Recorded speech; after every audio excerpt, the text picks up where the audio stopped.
আগামীকাল বাংলাদেশের ইতিহাসে সূচনা ঘটবে নতুন রাজনৈতিক শক্তির। কি ভাবছেন কক্সবাজারের বৈষম্যবিরোধী ছাত্র আন্দোলনের নেতারা? এ নিয়ে কক্সবাজার থেকে বিস্তারিত জানাচ্ছেন প্রতিনিধি অর্পণ বড়ুয়া। বাংলাদেশের রাজনীতির ইতিহাসে নতুন সমীকরণ ঘটতে যাচ্ছে আগামীকাল। সূচনা হতে যাচ্ছে নতুন রাজনৈতিক দলের। মূলত জুলাই অভ্যুত্থানে যারা নেতৃত্ব দিয়েছেন বাংলাদেশের বৈষম্য বিরোধী ছাত্র আন্দোলন, তাদের হাত ধরেই গঠিত হতে যাচ্ছে নতুন রাজনৈতিক দল।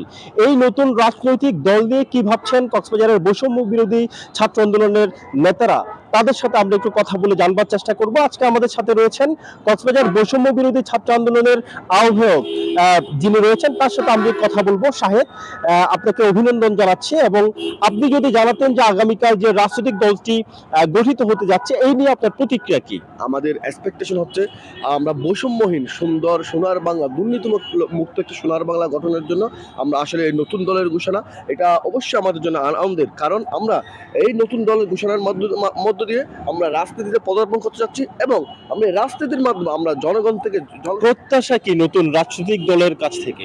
অবশ্যই প্রত্যাশা থাকবে অতীতে যে সমস্ত ফেসিস্টরা বাংলাদেশে ফেসিজম চালু করেছে, এই ফেসিজমের মাধ্যমে বাংলাকে ঘায়েল করে রেখেছিল, এইরকম সকল ফেসিজমের বিরুদ্ধে আমাদের অবস্থান থাকবে। আমরা থাকবে সুন্দর বৈষম্যহীন এবং একটি সুন্দর বৈষম্য সোনার বাংলা, দুর্নীতিমুক্ত সোনার বাংলা গঠনে এই দল অন্যতম ভূমিকা রাখবে। গণতান্ত্রিক বৈষম্যমুক্ত বাংলাদেশ গঠনে এই সংগঠনগুলো, রাজনৈতিক শক্তিগুলো আসলে জোরালো ভূমিকা রাখবে, এটুকুই প্রত্যাশা আসলে এই সংগঠনগুলো বা রাজনৈতিক দলগুলোর কাছে জনগণের। কক্সবাজার থেকে এটুকুই ছিল এখানকার সবশেষ।